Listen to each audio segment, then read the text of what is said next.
pessoal, tô aqui para marcar um encontro com você que quer aprender mais com um programa cheio de informação, cultura e debates educativos. É toda quarta-feira às 7h30 da noite e aos sábados, a partir das 5 da tarde, do programa Educação em Rede. É o EMA na TV Educação. Eu espero você.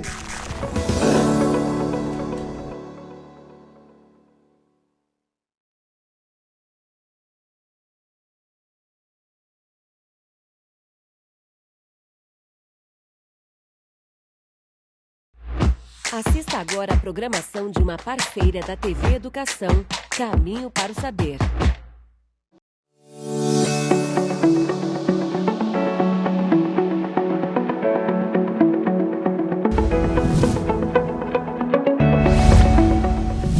Olá pessoal, sejam bem-vindos a mais uma edição do Educação em Rede. Desde já a gente agradece a sua companhia em mais uma edição do nosso programa. Nosso objetivo aqui é sempre trazer temas relacionados à educação e conscientização social. No programa de hoje a gente vai abordar um tema muito sério, infelizmente muito atual, que é a violência contra crianças e adolescentes, que se apresenta de diversas formas, física, psicológica, sexual, e esse último tipo de agressão foi agravado durante a pandemia. Segundo dados divulgados em maio pelo Ministério da Mulher, da Família e dos Direitos Humanos, de janeiro a maio desse ano, o Disque 100, que é o canal de denúncia oficial, já tinha registrado mais de 6.000 denúncias de violência sexual contra crianças e adolescentes em 2021. E não para por aí, infelizmente. As denúncias relacionadas à violência sexual estão presentes em 17,5% de cerca de 35.000 denúncias de violência contra crianças e adolescentes durante esse período. Então, a gente vai falar mais sobre esse assunto hoje, tá certo? A delegada titular da Delegacia de Proteção à Criança e Adolescente, Kelly Quioca, gravou um vídeo sobre esse assunto pra gente, a gente vai ver agora. A criança, quando sofre abuso sexual, ela pode apresentar mudanças de comportamento, como isolamento social. Ela deixa de brincar com as outras crianças e passa a ficar uma criança mais triste, mais trancada dentro do quarto. Outras vezes ela se torna uma criança com medo excessivo, não quer ficar sozinha, tem medo do escuro.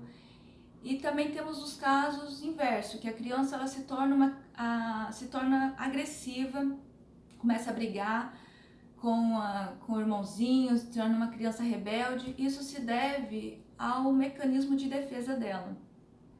Também temos como indicativo de abuso também pode ser insônia e também baixo rendimento escolar. Quando a criança cresce, se torna já uma adolescente ou pré-adolescente, ela começa a entender o que foi o abuso sexual. E aí elas começam a ter uma dor, elas falam que ela sente uma dor grande e começa a se lesionar, falando que é uma forma de expressar essa dor, se automutilar. E para esconder essas marcas, elas começam a utilizar roupas de manga comprida e também, em casos extremos, ela tenta o suicídio. Durante a pandemia, nós observamos que o número de boletins de ocorrências de estupro de vulneráveis diminuiu. Acreditamos que se deve pelo pacto de silêncio. A família, 90% dos abusadores, eles são pessoas do núcleo familiar. É o pai, o padrasto, o tio, o avô. E quando a criança ela relata para a mãe sobre o abuso sexual, elas muitas vezes não acreditam, porque muitas vezes a criança tem pouca idade, tem 4, 8 anos. E esses abusadores, eles são pessoas que não possuem antecedentes criminais, que trabalham. Então a mãe ela prefere muitas vezes afastar a criança do convívio do abusador e acreditando que o problema está resolvido. Mas esses abusadores eles reproduzem esse comportamento com outras crianças e fazem outras vítimas. E quando a criança ela sai, ela vai para a escola, para a casa da avó, da tia e relata o abuso sexual, essas pessoas acabam incentivando a mãe a procurar a delegacia, ou muitas vezes elas que vêm à delegacia fazer a denúncia. A gente sabe que o problema da violência contra crianças e adolescentes é algo que precisa ser combatido por todos. E a gente sabe que muitos desses casos acontecem dentro de casa, e por isso a escola é um local importante para ajudar a identificar e a combater sobre esse problema. E esse é o tema do Educação em Rede de hoje, desse momento, desse debate que a gente vai realizar agora, e por isso a gente convidou aqui 2 especialistas nesse assunto para falar sobre isso. Um deles é o Davi Veras, né, que é defensor público, ele é titular do Núcleo de Defesa da Criança e do Adolescente da Defensoria Pública do Maranhão. Seja muito bem-vindo à Educação em Rede. Olá, Lucas, professora Luísa. É um prazer estar aqui com vocês, conversar com nossos queridos professores e nossos alunos e toda a sociedade, debater um tema tão fundamental no desenvolvimento saudável de nossas crianças e adolescentes. Perfeito. E a gente também está aqui com a professora Heloísa Varão, que é professora da Universidade Estadual do Maranhão, é pedagoga também, mestre em desenvolvimento humano, formação, políticas e práticas sociais, né, professora? Currículo extenso aí, né? É um prazer imenso, né? Eu agradeço pelo convite. E essa questão precisa ser realmente discutida, socializada e, sobretudo, ser agendada nas escolas como um compromisso de todos. Perfeito. E para a gente começar aqui o nosso debate, Davi, a gente vai começar com você, porque a gente sabe que a Defensoria tem feito muitas ações, né? Tem tido muitas iniciativas para ajudar a combater a violência contra a criança e o adolescente. E vocês, inclusive, têm até uma parceria com a plataforma SCADA aqui do Emanet. E aí eu queria que você falasse um pouquinho para a gente sobre isso. A Defensoria Pública ela tem uma atuação administrativa e judicial na proteção de crianças e adolescentes, né, em processos judiciais, interação com a rede de proteção, mas nós vimos a necessidade cada vez maior de ir à comunidade, ir a campo, né, conversar com os professores, os pais dos alunos. Nós lançamos uma campanha em 2019, que é a campanha de enfrentamento à violência sexual.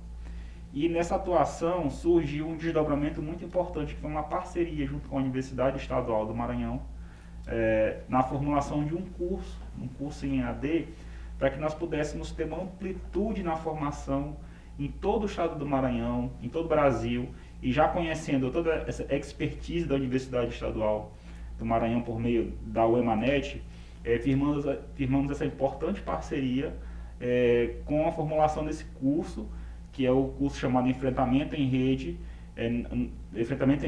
no combate à violência sexual contra crianças e adolescentes, e é um curso formado por vários atores desse sistema de proteção e garantia de direitos, entre os quais Conselho Tutelar, Conselho Municipal de Direitos da Criança, Delegacia de Proteção, Instituto de Perícia, Unicef, né, a própria Defensoria, Secretaria de Assistência do município, para a gente ter uma visão multidisciplinar, multissetorial desse problema, que é a violência, dentre elas a violência sexual, para que nós tenhamos uma população cada vez mais capacitada, formada sobre esse tema, e é um curso aberto para qualquer pessoa do povo, gratuito, com emissão de certificado, e com isso nós estamos conseguindo capacitar tanto integrantes da rede, como pessoas, como cidadãos, né?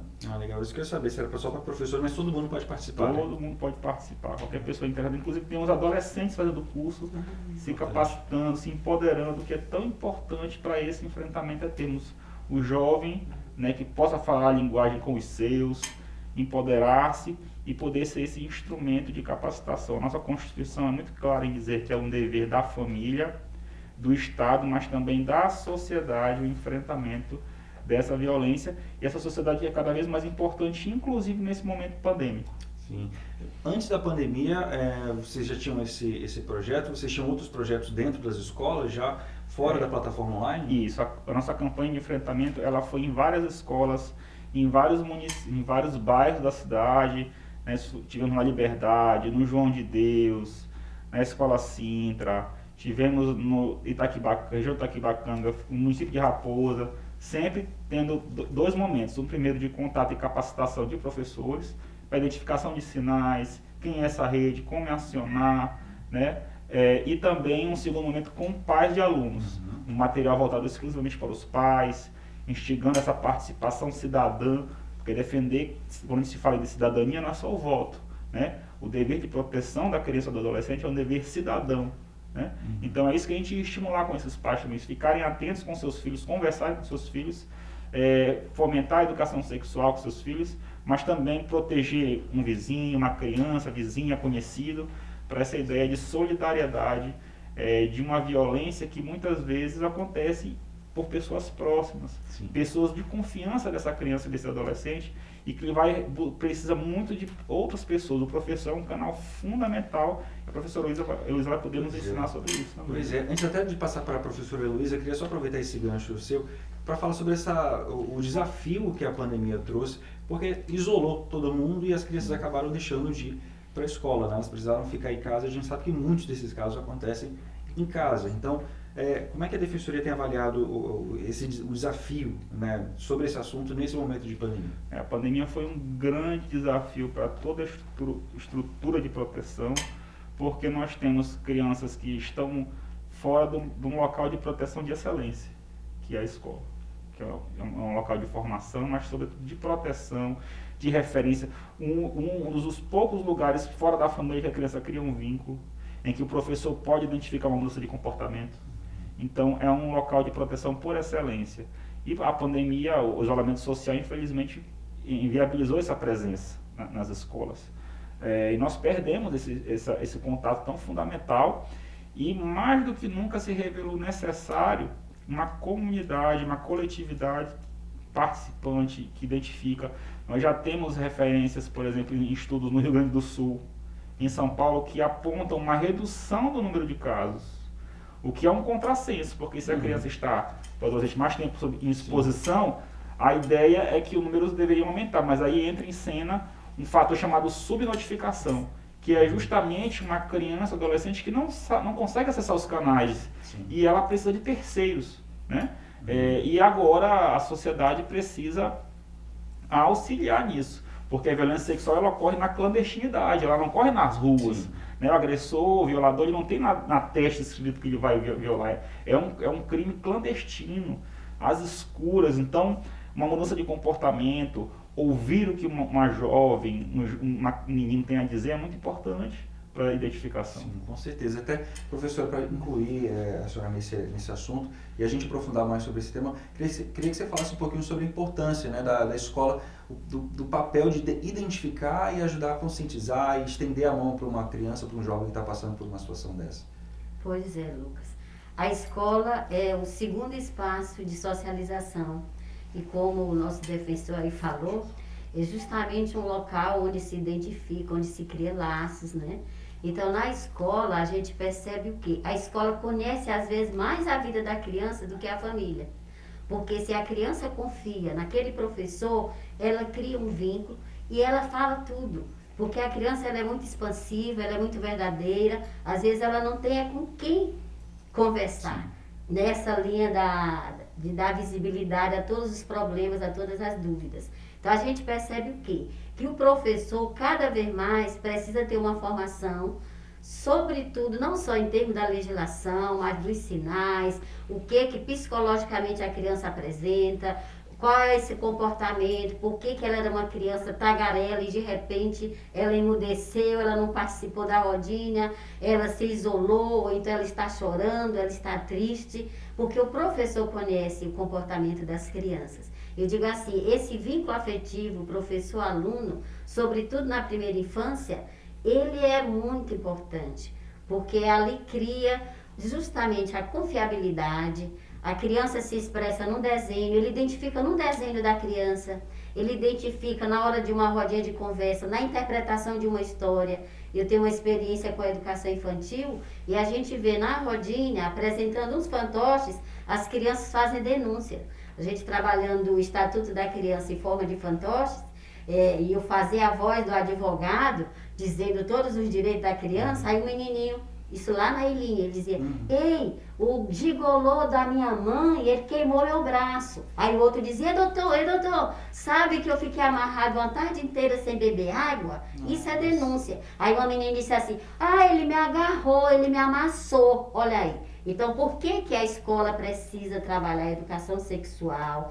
Para trabalhar justamente os aspectos biológicos. A gente desenvolve um projeto, Nosso Mundo, Nosso Corpo, para a criança conhecer seu corpo, mas saber também se proteger, se defender e ter voz e saber dizer quem é que em casa, que pode ser um tio, pode ser aquele senhor que é muito amigo, o compadre do pai.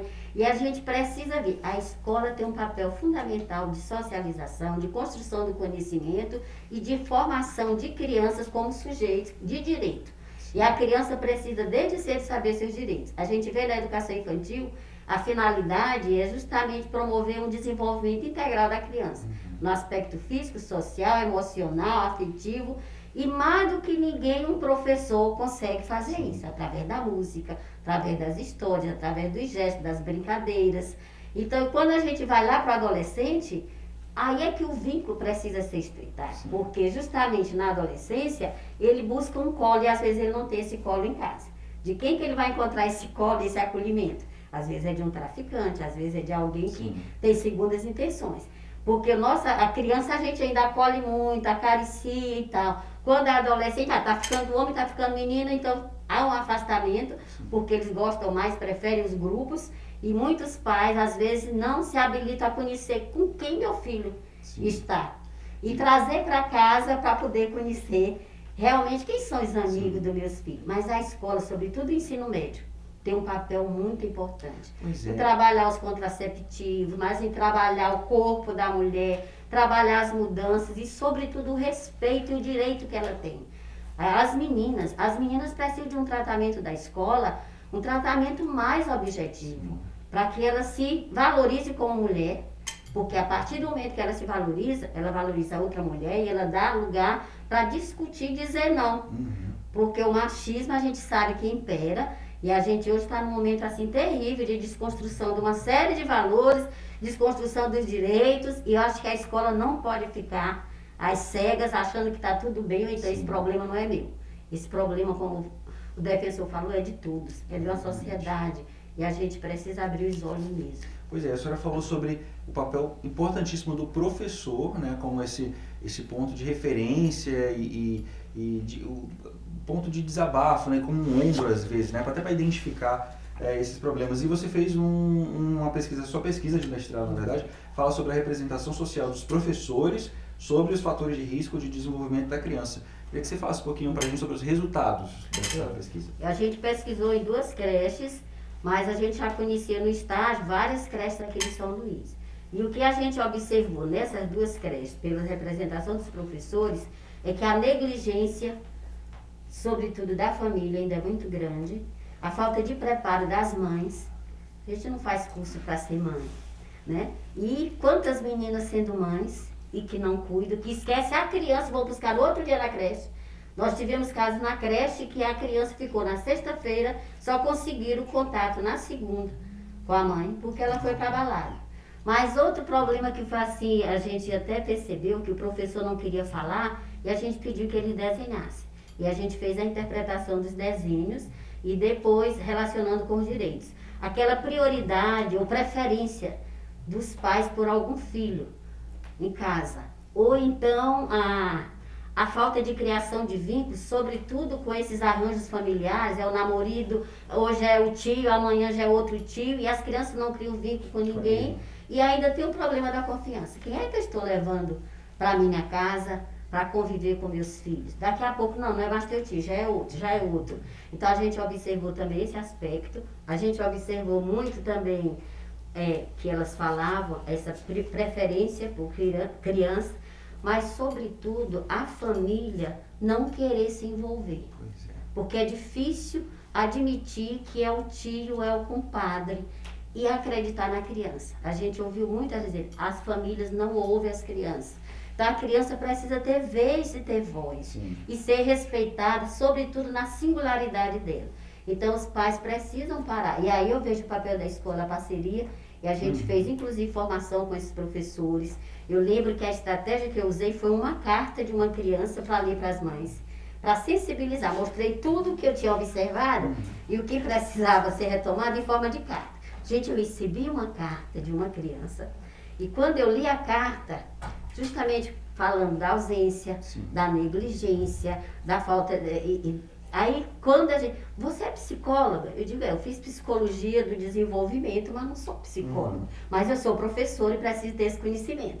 Então, vocês precisam conhecer quais são as singularidades da criança, para justamente poder atuar frente à família também. Então, essa pesquisa, tanto que agora o meu projeto de doutorado é na linha da formação dos professores de creche, que é justamente onde a criança, ela busca naquela professora a confiança que ela tem na mãe, que a mãe ficou em casa e ela ficou naquele espaço escolar. E através da brincadeira, é isso que eu digo, os professores precisam ser mais afetuosos, mais acolhedores, escutar mais, essa escuta sensível para a criança e também mais lúdico. Professor de educação infantil, ele precisa brincar e gostar de brincar, porque é ali na brincadeira que ele descobre os comportamentos que mudam, descobre as manchas que tem, o que foi isso, uma pancada, entende? Então, aos vários sinais da violência, você, às vezes, numa brincadeira lá na quadra ou na sala, numa rodinha de conversa, você observa. Pois é, professora. Eu vou até trazer esse tema da família, Davi, para a roda, e aí você fica à vontade para acrescentar. Existe essa atenção ao professor, né? Uma formação, uma orientação da forma no que ele precisa observar. Família. Como é que vocês costumam trabalhar? Existe algum tipo de orientação, algum tipo de campanha, tanto na escola quanto por parte de ações, iniciativas públicas e tudo mais, para orientar e conscientizar as famílias de que precisam ter essa escuta sensível para as crianças? Esse contato com a família é importante, e quando identifica uma situação, às vezes a gente tem que ter muito cuidado para não ter aquela imagem de demonização da família. Né? A família precisa ser, né, orientada, ressignificada, fortalecidos os laços, porque a família vai muitas vezes reproduzir um senso comum social. Sim. Veja, ontem, no dia 13 de julho, o Estatuto da Criança e do Adolescente completou 31 anos. Né? É um dos instrumentos legais mais modernos que nós temos. Aí as pessoas perguntam, ora, mas por que ele não é efetivo? Nós tivemos muitos avanços com o Estatuto, mas o Estatuto tem 31 anos e ele tenta combater uma prática que vem de 490 anos. Ou seja, desde a época da nossa colonização, quando os padres jesuítas chegaram no Brasil e iam catequizar os índios, o menino índio, uma das técnicas era o castigo, né? O castigo físico. E aí você vê o processo histórico sobre essa criança, esse adolescente, um processo de coisificação, um processo de uma infância de um menino rico, diferente de uma infância do menino escravo. Né? Ou seja, isso é uma construção histórica de coisificação que o Estatuto tenta há 31 anos combater. Coisificação que a gente escuta até hoje, quando ouve assim, menino não tem vontade, menino não tem vez, não tem que ouvir. As maiores violações de crianças e adolescentes partem da ideia de meninos e meninas como coisas. O que é uma violência sexual? É um menino, uma menina ser usado como objeto de satisfação sexual. O que é uma alienação parental? É um filho, uma filha usado como arma de combate entre ex-companheiros. O que é agressão física? O que é maus tratos? É você querer usar, em vez do diálogo, para corrigir, como se fosse adestrar uma criança, um adolescente, a violência física. Então, quer dizer, a questão da maternagem, a questão da gravidez da adolescência, como a professora Luiz estava falando, quer dizer, uma jovem não tem, às vezes, condições fisiológicas, e isso gera um agravamento na gravidez, um risco de mortalidade infantil, mas também não tem a maturidade de orientar, de ter o vínculo, a maternagem com o filho. De lidar com aquela situação. Exatamente. Então, a postura que nós na Defensoria temos e que todos devemos ter é de diálogo, de reorientação de valores e de entender que discutir violação da criança não pode ser afastado de outros problemas sociais que nós temos, como o racismo, né? Como a questão de gênero. São todas questões, né, quando você pega pelos dados, Boletim Epidemiológico 27/2018 do Ministério da Saúde, que foi feito e traçou um mapa da violência. Vai constatar ali que a grande parte da violência é contra meninas, mais de 90%, ou seja, isso é a reprodução do machismo em nossa sociedade. Então, essa violência, ela é um retrato de uma sociedade que foi construída, hoje tem a percepção de colonialidade na sua cabeça, que olha para aquela pessoa em desenvolvimento não como um sujeito de direitos. E aí a fala da professora diz, é poderosa, porque criança e adolescente é sujeito de direito, só que é uma pessoa que tem os mesmos direitos, só que está numa peculiar situação de desenvolvimento. Então, assim tem que ser tratada. E a família tem que ser chamada para ressignificar essa relação, né, e reaprender. Porque a gente também tem que ter muito cuidado para não intervir, a intervenção ela não pode ser destruidora dos vínculos, ela tem que ser conformadora e reestruturar essa família. Então, às vezes por isso a família é tão resistente a denunciar, às vezes um parente, né, um tio, um amigo, um vizinho, porque tem esse receio de romper o vínculo, da demonização. Como isso, você falou. Então a gente tem que orientar, conversar, garantir direitos, né, de crianças e adolescentes, mas preservando sempre que possível, né, dependendo do grau de violação, dependendo da receptividade da família, preservando esses vínculos, esses laços, né?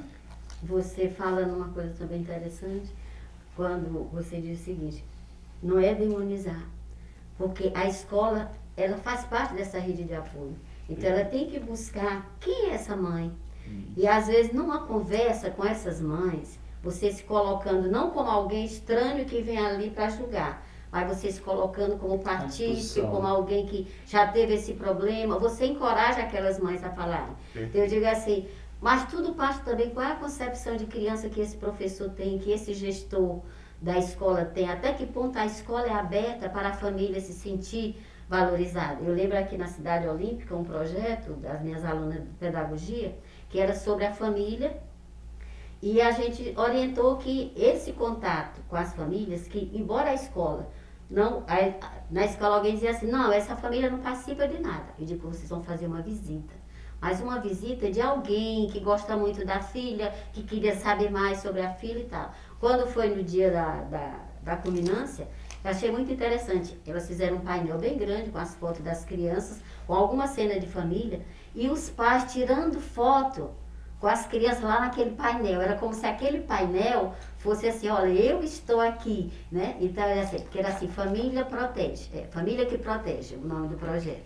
E elas fizeram visitas, e nas visitas elas levavam uma caixinha de história para chegar, contar para a criança, aí a mãe se aproximava, e eu sei que naquela conversa, elas se tornaram professoras, teve duas que fizeram trabalho de TCC baseado nessa experiência do estágio. Então a gente vê assim, o professor, mesmo na cidade grande, porque no interior já é mais fácil você fazer uma visita, mas mesmo na cidade grande, quem são os pais dessas crianças que estão apresentando sinais de violência, que estão muito caladas? Então não é dizer a criança que é assim e tal, não é assim não.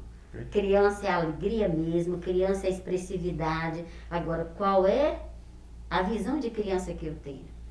É de sujeito histórico que constrói conhecimento nas interações, que valora, que sonha, que deseja, ou é de alguém ali que é só submisso?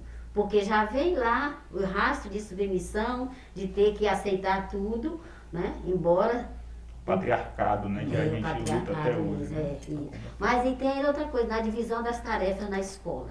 A gente às vezes chega numa escola, tá as meninas limpando, arrumando e os meninos sentadinhos. Sim, aí a gente, não, vamos cantar uma musiquinha que a mão limpa, tá. Aí, através da música, todo mundo se envolvendo, aí ela disse, porque eu não gosto, eu tenho um filho. Aí veja só, como é que ela vê a participação dos meninos e das meninas nas atividades. Todo mundo não sujou a sala na hora de cortar o EVA, de fazer o brinquedinho? Pois todo mundo vai limpar, todo mundo vai organizar. Mas eu digo assim, tem muito que ver qual é a sua concepção, qual é a sua visão de mundo, qual é a sua visão de direito, e cuidar e dar essa orientação, tanto para os pais como para os professores também, os gestores de escola. Então, assim, é louvável essa campanha, essa visita à escola, porque eu acho que a promotoria, o Ministério Público, a advocacia, precisa se envolver mais com as comunidades mesmo. Porque, pois é. Né? Professora, você estava até falando aí sobre essas iniciativas, agora, quais são as principais dificuldades que vocês avaliam que existem para o fortalecimento dessa rede de apoio, dessa rede de proteção? É só a família, ou existe algum caso, sei lá, dos professores se opõem a determinadas orientações? Não? Quais são as dificuldades que vocês avaliam para articular essa rede de apoio? Às vezes eu vejo um certo comodismo e sempre passando o problema para outro. Por exemplo, nós temos aqui no estado a rede da primeira infância, inclusive eu faço parte, nós temos a UMEP, a Organização Mundial de Educação Pré-Escolar, que nesse período de pandemia a gente ficou muito preocupado com brincando em casa. É tanto que a gente fez um projeto, mandou para as escolas, mas a gente vê o seguinte, algum comodismo assim, não, isso aí não é problema meu. E coisa de família não se deve estar mexendo, porque depois cria problema e eu não vou resolver todos os problemas. Eu vejo o seguinte, esse olhar sensível e esse compromisso ético, político, gente, nós temos que pensar que a criança tem o direito de ser feliz. Então, esse direito de ser feliz é em casa, é na escola, é na sociedade. Se a gente olha aqui, os espaços de brincar que a criança tem em São Luís, é um desrespeito muito grande. Quais são os espaços das crianças brincarem? Tem lá na Lagoa um espaço muito bonito, mas não tem aqui na Cidade Olímpica, na Cidade Operária, lá no João de Deus, porque as crianças elas vivem sem conseguir se relacionar mais com os meninos, com os vizinhos, porque não tem um espaço de brincar. E isso é institucional, isso é político, né? Isso é política pública de lazer para as crianças. Se contemplam viva tal, mas lá é barzinho, é isso, mas para as crianças. Nas festas folclóricas da cidade, tem alguma boa e tal, em situações normais. Mas o que se pensa com o folclore para a criança? Qual é o espaço dessas crianças lá no Arraial?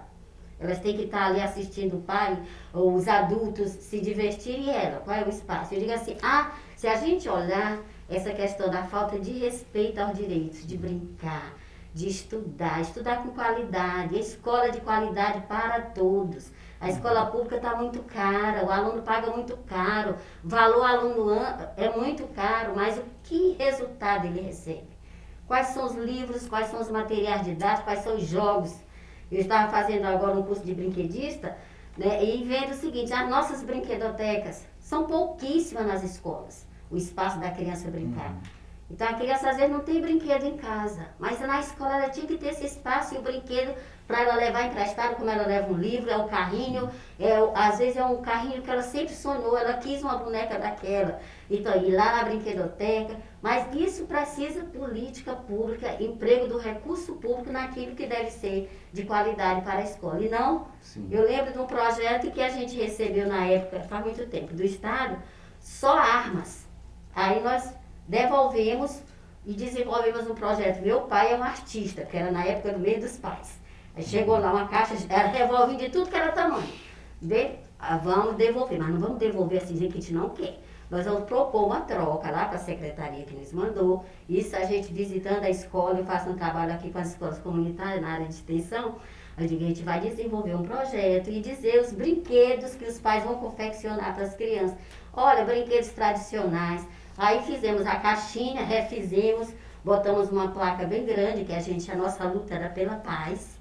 E mandamos fotos de tudo que a gente tinha feito lá na escola. Sem confusão, mas a gente recebeu, essa escolinha recebeu depois várias bonecas, panelinha, coisas para as crianças brincar de faz de conta. Né? Mas aquelas armas não tinham nada. Eu não entendi quem comprou aquele negócio, entende? Talvez hoje se enquadrasse muito bem. Mas eu vejo o seguinte, olha só, isso não é um desrespeito, uma falta né, é não respeitar o direito da criança. De cuidado, né? De cuidado, de zelo. Não é porque a criança da periferia qualquer coisa basta. Exatamente. Né? Então leva, como às vezes a gente viu o tratamento da escola rural. Aquilo que não dava certo na escola da sede, manda para a zona rural. As cadeiras quebradas, manda para a zona rural. Gente, o preço é o mesmo, eles pagam do mesmo jeito, né? Por isso que o Fundeb está aí. É cada aluno, né? Então eu vejo assim, que essa às vezes é uma omissão. A gente está vendo muito as pessoas se omitirem. Pois é. E quais são as formas de denúncia agora, para entrar nesse outro tópico? Assim, existe o professor precisa estar atento, a família precisa estar atenta, mas canais de denúncia. Certo. Nós temos assim, um clássico, né, que é o Disque 100, que você pode fazer uma denúncia, inclusive anônima, né, sem se identificar, para preservar, mas existe todo um corpo de equipamentos de proteção. Um equipamento próximo à comunidade é o Conselho Tutelar, previsto um dos maiores ganhos do Estatuto, né, que é esse equipamento, esse órgão de proteção de direitos que fica nas comunidades, próximo às pessoas. Muitas vezes a gente não conhece os equipamentos que nós temos, né? Então nós precisamos ter essa sociedade cada vez mais empoderada para saber onde é que eu posso acionar. Então nós podemos acionar um Conselho Tutelar, nós podemos acionar os CREAS, que é o Centro de Referência Especializado na Assistência Social. Nós temos a Defensoria Pública, né? Por meio do Núcleo de Defesa da Criança e do Adolescente. Temos o Ministério Público, Então nós temos vários equipamentos, a própria escola é um componente dessa rede de garantia de direitos, né? Pro aluno, para a pessoa que é mais jovem, por exemplo, que está por acaso assistindo o nosso programa aqui, o nosso debate, quem que ele pode procurar? Se, por exemplo, ele estiver passando por alguma situação em que ele se sinta desconfortável, talvez ele não tenha conhecimento suficiente para procurar os órgãos, autoridades e tudo mais. Na escola ele já consegue buscar esse apoio? Consegue buscar esse apoio. Qualquer professor, ele pode entrar em contato? Sobretudo aquele que ele confia, né? Porque geralmente, às vezes não é nem um professor, é um funcionário da escola. E é isso que às vezes a gente fala muito, quem são os funcionários que atuam na escola? Porque a formação, quando vem, tem que ser para todos. Conhecimento dos direitos, mas como atuar, como agir diante de uma criança de 5, de 8, de 10 anos, né? É desde o porteiro, porque são pessoas que estão ali a serviço da educação, do cuidado, da proteção, né? E aí precisa ter esse conhecimento. Mas eu vejo assim, as crianças buscam muito aqueles em que elas confiam, que às vezes não é ninguém da casa, né? Porque na casa, às vezes ela fala para a mãe e a mãe não acredita, tem às vezes a situação toda, ou diz que ela está inventando. E criança, ela imagina, ela cria, mas quando ela se sente violentada, ela fala com alguém. Agora, muitas vezes ela não é ouvida. Então, a escola pode ser um canal, sim. Entendi. A vizinhança também, às vezes tem uma pessoa mais próxima, né, da vizinhança. Observar as crianças. O caso do menino Henri é um caso muito clássico, né, de uma violência em que você vê uma criança que foi inibida, uma criança que falava, muitas vezes no corpo, o vídeo que mostra ele mancando, ou seja, você tem vários sinais que não foram observados. Então, como a professora Elisa falou, às vezes a brincadeira, a questão lúdica com a criança, ela tem, já indica os sinais. E você não dá atenção, é mais uma vez você voltar para aquela ideia de coisificação. A palavra da criança não tem valor? Tem valor tanto quanto de um adulto. Então, é você escutar, conversar, criar intimidade com a criança. E isso é através do diálogo, você constrói isso. Então, a família tem que estar cada vez mais estimulando essa conversa, né? A educação sexual passa por isso. Educação sexual, nós temos que acabar com alguns sensos comuns. Educação sexual não é ensinar a prática do ato sexual. É a criança que entende o seu corpo, que tem tesouros que não podem ser tocados, né? É a criança que aprende a ter que conversar com o pai ou com a mãe quando uma pessoa toca em partes íntimas, né? É um adolescente que sabe, né, com quem conversar, né, e se abrir quando é vítima de uma investida de um agressor. Então é isso que é a educação sexual, é você estimular a criança ou adolescente a conhecer o seu corpo e a não permitir a se defender, porque essa é a forma de prevenção por excelência. Você não tem como identificar uma pessoa supostamente agressora. A melhor forma que nos ensina a literatura, que é a criança, adolescente saber identificar uma aproximação suspeita, dizer não, sair do local e avisar os seus pais e responsáveis, né? E tem que ser pessoas aptas a ouvir, sim, né? Sim, sim. E o professor, por exemplo, no caso da escola, que consegue identificar alguma alteração no comportamento da criança, ele procura esses canais. Qual é o procedimento? Ele pode, o primeiro viés, talvez conversar com as pessoas da família. Percebeu que a família, né, não considera ou acha que tal, é buscar. Conselho tutelar hoje tem uma atuação muito boa nos bairros, né? Há um conhecimento muito grande. Às vezes falta mais esse apoio. Eu vejo assim que falta ainda, né? Porque poderia realizar mais seminários com apoio da própria educação, da própria cultura. Eu vejo que um trabalho assim mais intersetorial mesmo, nessa hora ver o que é assistência social, o que é educação, o que a defensoria pode fazer em conjunto. E a gente pode fazer muito. Eu acho que as universidades podem fazer muito, muitos projetos nos bairros para ser desenvolvido. Nós temos alunos do campo do direito, da pedagogia, da biologia. A gente pode fazer um projeto, né, bem integrado para atuar. E eu acho que seria, Davi, uma proposta a gente tentar abrir caminhos, assim como a gente tem na Proexai hoje o programa Acolher, que justamente ele foi decorrente de uma série de projetos voltados para a criança.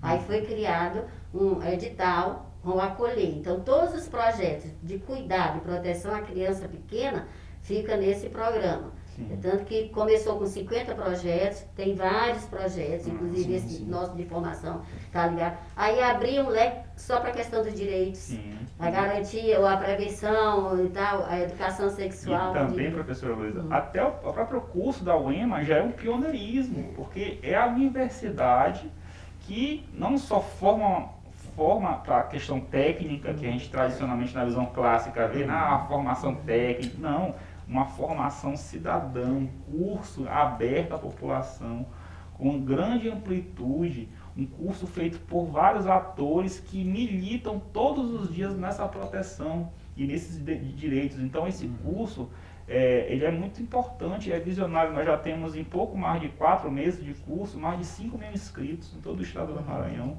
Relatos dos mais importantes de pessoas que depois da capacitação refinaram seu olhar, passaram inclusive a identificar, agora sabem como acionar, sabem quais são as medidas jurídicas que existem, medidas judiciais de afastamento perimetral, de responsabilização, de encaminhamento para uma medida de saúde, um atendimento de saúde, quer dizer, um atendimento psicológico para essa vítima.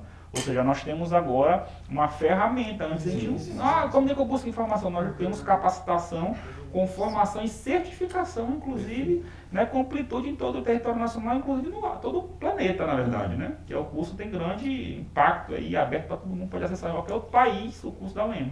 Perfeito.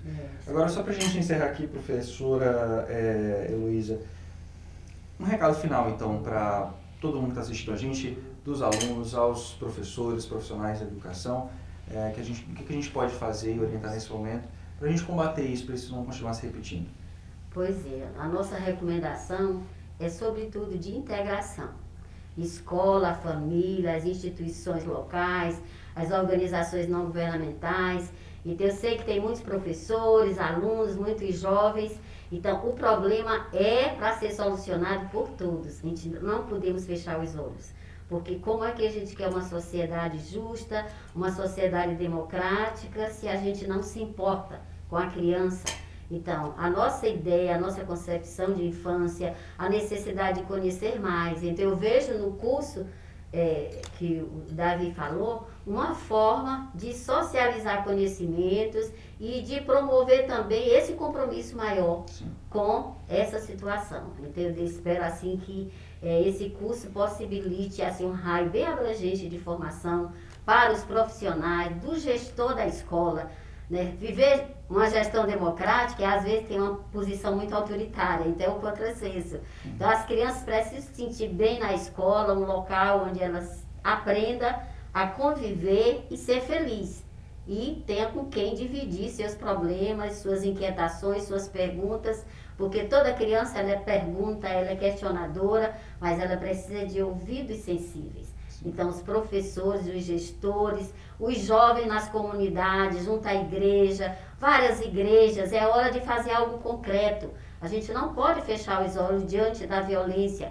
É a violência contra a mulher, é a violência contra a criança, é a violência contra o idoso. Então, são muitas violências e a gente precisa ver, eu enquanto professora, onde eu posso atuar? É na minha sala? É na minha escola? É no meu bairro? Eu enquanto médico, onde é que eu posso atuar? Eu enquanto diretora? Então eu acho assim que é participação, acolhimento e compromisso ético, político e social para a gente construir uma sociedade melhor. Perfeito. Porque senão a gente... né? Perfeito. E é um trabalho em conjunto, né, Davi? É um trabalho em conjunto e que a gente tem que começar enfrentando o senso comum. A gente escuta muito dizer assim, criança é o nosso futuro. Não, criança não é o futuro, criança é o agora, é o nosso presente. Porque ele é um sujeito de direitos, uma pessoa em desenvolvimento. Então nós precisamos cada vez mais concretizar esse valor, né? Esse valor de pessoas que precisam de proteção e que precisam de uma sociedade engajada e militante. A defesa da criança e do adolescente requer militância em valor, né? Então, às vezes, a gente é muito acostumado a querer terceirizar soluções. Quem tem que resolver é o governante, quem tem que resolver é a defensoria pública, também. Mas a sociedade que não aceita, que não tolera a violência, que intervém, mas que, como a professora Luísa falou, acolhe, é uma sociedade humana e que tem capacidade de entender uma criança, um adolescente como um tesouro, né, para que a gente tenha assim cada vez mais um modelo de sociedade humana e inclusiva, que combata toda forma de violência e agressão. Perfeito. Obrigado então, Davi. Obrigado, professora Heloísa. Obrigada também. Foi uma discussão incrível. Eu acredito, tenho certeza que todo mundo que assistiu saiu mais forte e que vai prestar mais atenção para a gente resolver juntos esse problema, né? Obrigada, Lucas. Obrigado, eu agradeço muito vocês. A gente segue então com Educação em Rede e depois a gente traz mais debates aqui no programa da UEMA na TV Educação.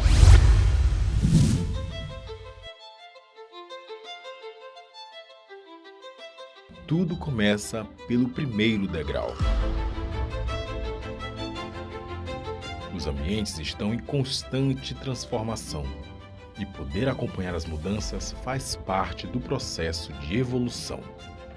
Hoje, a sala de aula mudou e virou a nossa casa.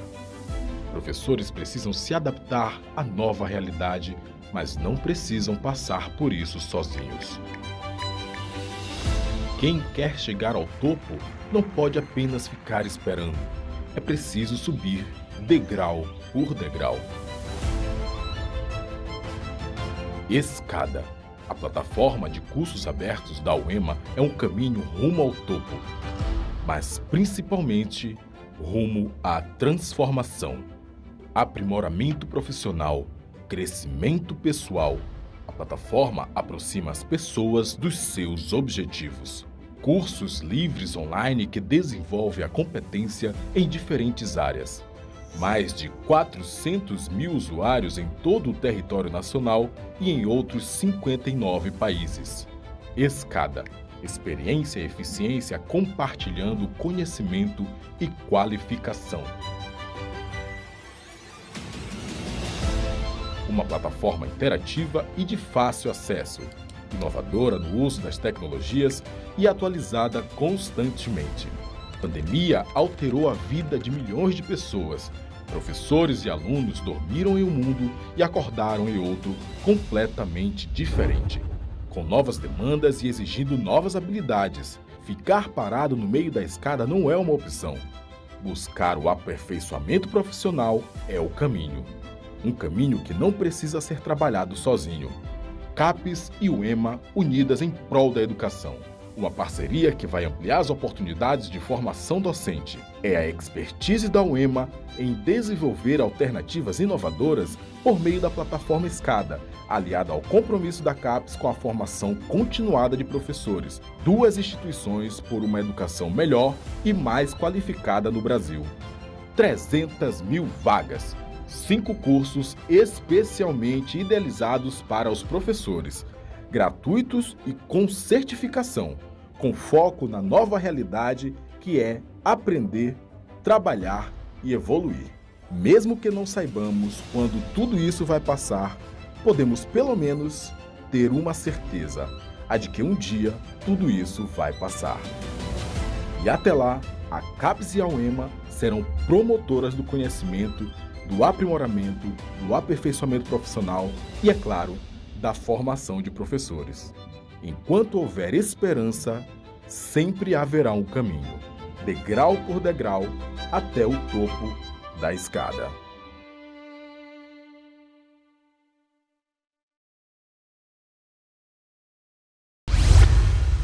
Olá, eu sou Ana Torres, cantora, compositora, escritora e diretora do musical A Cigarra Autista. Eu tenho como dica o livro A Cigarra Autista, que está disponível aí em São Luís, na Livraria Amei, mas também em todas as plataformas digitais. Tem um CD e conta a história de uma cigarra que é autista, mas que é artista também, e se passa na floresta amazônica e fala também sobre a preservação do meio ambiente. Tem a versão em francês, se vocês quiserem também, e está disponível na Amazon e todas as plataformas digitais. Tá aí, muito legal as dicas de Ana Torres. Obrigado aí pela colaboração, pela gentileza, Ana. Bem, o programa de hoje está ficando por aqui. Você viu que hoje o nosso cenário está diferente, né? A gente recebeu aqui um debate super especial, informativo também. A gente seguiu todos os protocolos de segurança sanitária e semana que vem a gente volta com mais Educação em Rede para você. Toda quarta-feira, a partir das 7h30 da noite, com representações aos sábados, a partir das 5 da tarde. Semana que vem a gente volta com mais novidades. Eu espero você.